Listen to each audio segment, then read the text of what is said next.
조민 씨의 목소리는 당당했고 똑부러졌습니다. 의혹 기사에서만 만나던 조국 따님은 차분했고 팩트를 정확히 기억했습니다. 본인의 입장을 정중하고 정확히 전하며 입장을 전했습니다. 그리고 잘하셨습니다. 이제 아버지 어머니의 문제가 아니라 본인의 문제가 되어버렸습니다. 표창장에 제일 무서운 나라가 우리나라가 되어버렸습니다. 목소리 내셔도 괜찮습니다. 아닌 건 아닙니다. 잘했고 마음고생 많았습니다. 검찰에 익숙해졌습니다. 조민, 이런 보도는 사실 익숙해졌습니다. 그냥 검찰이 나쁜 사람으로 비치는 게 싫었나 보다, 그 정도로 이해하고 있습니다. 김어준, 그래요 거참. 김어준님은 한숨과 한탄 여러가지 심경을 이 표현으로 전했습니다. 김어준, 최성해 동양대 촌장을 아냐? 조민, 가족끼리 식사한 적도 있고 제가 동양대에 갔을 때 방으로 불러서 용돈도 주셨다. 저를 되게 예뻐하셨다. 어머니와도 가까운 사이로 알고 있다. 김어준, 아니 총장실로 따로 불러서 용돈을 줬다. 이뻐했다. 이건 기억 못하기 힘든데. 조민, 처음에는 많이 억울했습니다. 하루 종일 울기도 했는데 이제는 매일 이겨내자고 꾹 다짐하고 있습니다. 언론 관련 나갈 줄은 몰랐습니다. 김어준, 궁금해서 여쭤보는 건데 어제 한국일보 인터뷰가 나왔는데요. 조민, 저와 단독 인터뷰를 했다고 나갈 줄은 몰랐습니다.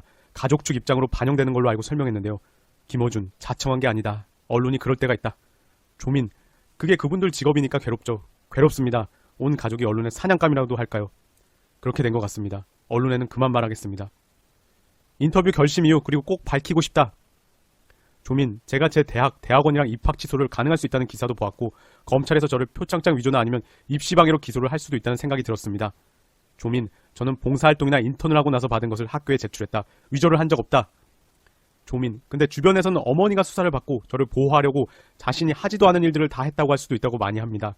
저는 어머니께 그렇게 하지 마시라고 말씀을 드렸는데 어머니께 자식이니까 제 나름대로 걱정이 많이 돼서 나오게 됐습니다.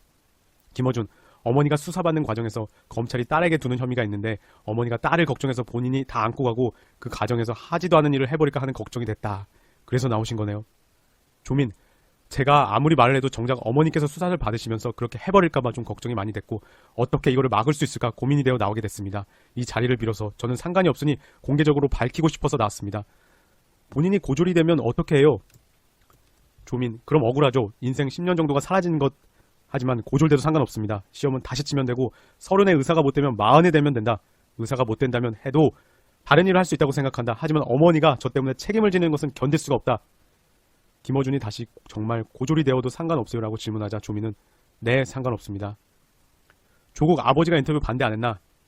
조민, 아버지 반대가 심해서 오늘은 물어보지 않고 그냥 왔다. 부모님에겐 항상 어린 딸이라 걱정이 많지만 저는 이제 성인이고 이건 제 일이기로 해서 이 부분은 부모님을 통하지 않고 제 입장을 직접 알리고 싶었다. 오늘 제 입장과 결심만 전달하러 나왔습니다. 김어준, 담백한 분이네요. 어려운 일인데 인터뷰 감사합니다. 어머니를 더 걱정하는 인터뷰였습니다. 인터뷰 주요 내용을 제가 다시 보면서도 가족인질이라는 내용이 확 와닿았습니다.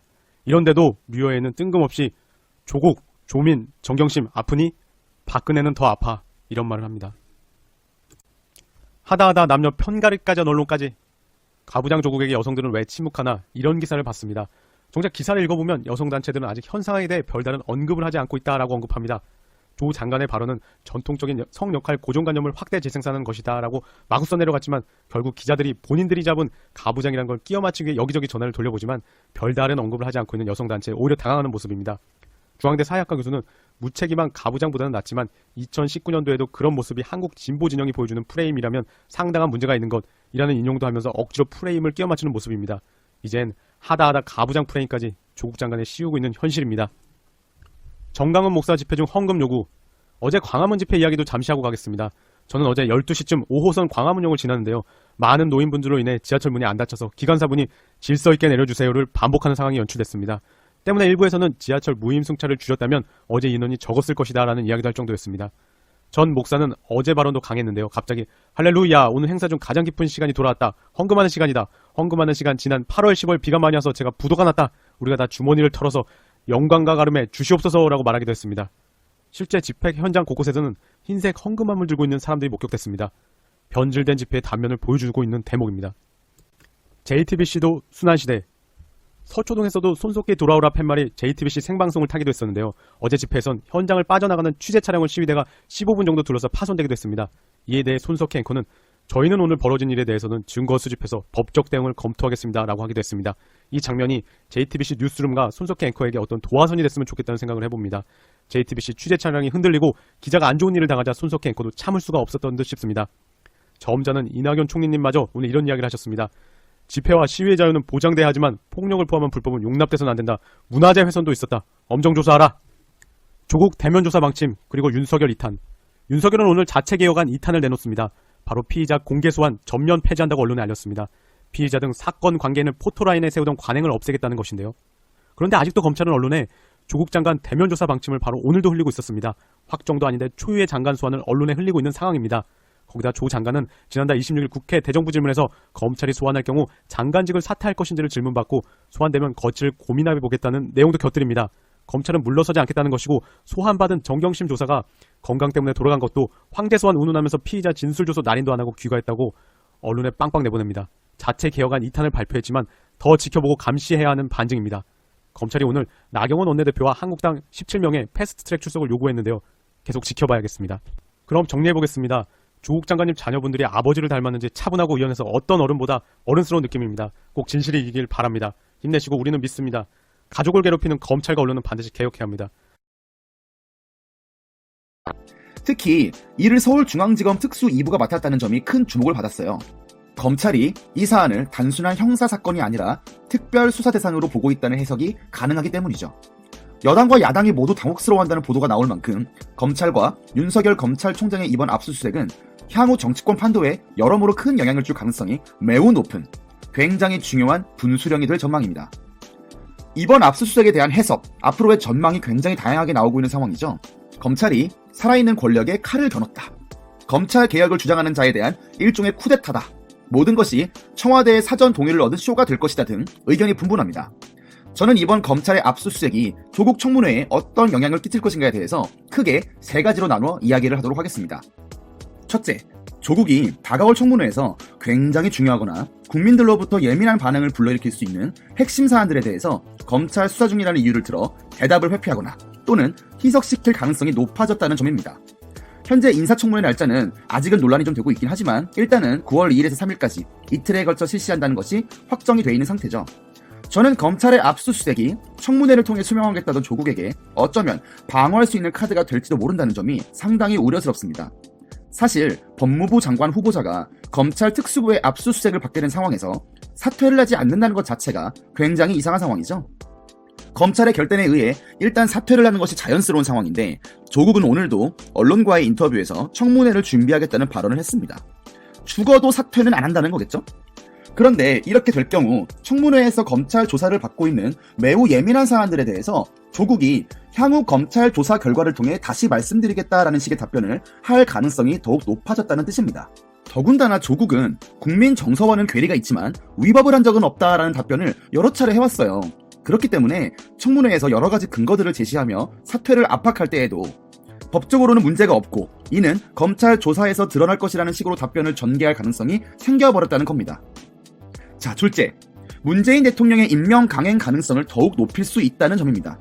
앞서 말씀드린 바와 같이 이번 압수수색을 통해 조국은 주요한 사안들에 대해서 검찰 수사 결과라는 카드를 하나 얻었습니다. 이 조사는 당연히 금방 끝나진 않겠죠? 시간이 꽤 걸릴 겁니다. 조국 청문회에서는 아마도 조국이 도덕적인 부분에 대해서는 어느 정도 잘못한 부분이 있다고 인정을 할 걸로 보여지는데 법적인 부분에서만큼은 전혀 문제가 없다고 할 가능성이 매우 높죠. 검찰이 수사를 하고 있기 때문에 아직 결론이 나온 것은 없고 의혹과 논란은 검찰 수사 결과를 통해 밝혀질 것이라고 전개할 가능성이 굉장히 높다는 뜻입니다. 이럴 경우 나중에 수사 결과에 따라 조국을 경질하면 된다는 식으로 전개될 가능성이 생기고 문재인은 일단은 이번 법무부 장관 임명은 강행할 가능성이 높아진다는 뜻이죠. 정말 놀랍게도 문재인은 9월 6일까지 해외 순방 일정이 있기 때문에 그의 주특기인 전자결제를 통해 임명을 강행할 가능성이 충분하고 검찰 수사 중이라는 것이 오히려 그 방패막이 될 확률이 생길 수도 있다는 이야기입니다. 셋째, 오히려 이번 검찰 조사가 용두사미로 끝나게 될 경우 조국이라는 사람에게 회생의 기회를 줄 수도 있다는 점입니다. 이번 검증 기간을 통해 조국은 사실상 좌파 진영의 차기 대권 주자에서 완전히 밀려났죠. 정말 이렇게까지 털린 사람이 있었나 싶을 정도다 보니까 대권은커녕 총선이나 지방선거에서도 안 먹힐 만한 인물이 되어버렸어요. 그런데 만약에 검찰 조사가 용두사미로 끝나게 된다면 어떻게 될까요? 그때부터 좌파 진영 지지자들은 이러한 결과를 근거로 조국을 더더욱 밀어줄 만한 명분이 생기는 겁니다. 산소호흡기를 달아주는 거예요. 저는 개인적으로 이번 검찰의 압수수색을 청와대가 몰랐을 거라고 생각하지는 않습니다. 분명히 사전에 어느 정도의 보고는 이루어지지 않았을까요? 그리고 청와대나 더불어민주당의 핵심 인물들은 어느 정도는 이러한 사실을 알고 있지 않았을까라는 것이 제 생각입니다. 아마도 많은 고민을 했겠죠? 여러 가지를 고려해봤을 때 큰 손해가 아니라고 생각했을 겁니다. 무작정 안고 가는 그림도 아니고 조국에게는 시간을 벌어주고 만에 하나 조국에 대해 유죄 판결이 선고된다면 그때는 그걸 명분 삼아 조국을 버리면 그만이에요. 그리고 만약에 무죄가 선고된다면 조국은 친문 세력의 차기 대권 주자로 화려하게 부활하는 거기 때문에 여러모로 잃을 것이 없게 될 것이라는 예측이 깔려 있었을 겁니다. 자, 여러분, 이번 검찰의 압수수색으로 인해 이 문제가 단순히 조국이 법무부 장관이 되느냐 마느냐에서 끝나지 않을 것 같아요. 문재인 대통령과 정부 여당에 대한 국민들의 기조변화는 이미 지금도 일어나고 있고 이번 사안을 어떻게 정리하고 결정하느냐에 따라서 정권의 내리막길이 갑자기 빠르게 다가올 수도 있을 만큼 거대한 사건이 되어버렸습니다. 국가의 장관직에 임명된 사람들은 그 자리에 적합한지에 대한 인사 검증을 받습니다. 이게 무엇을 의미할까요? 한 국가의 주요한 분야들을 책임지는 사람이기 때문에 더욱 청렴하고 완벽한 윤리성을 갖춰야 한다는 뜻입니다. 더군다나 이들은 국민들의 투표로 선출된 사람들이 아니기 때문에 검증은 당연히 필요한 거예요. 국민들이 할 일은 이러한 관점에서 조국이 장관직을 할 만한 사람이냐 아니냐를 객관적인 시선에서 판단하는 겁니다. 설령 현 정부를 지지하는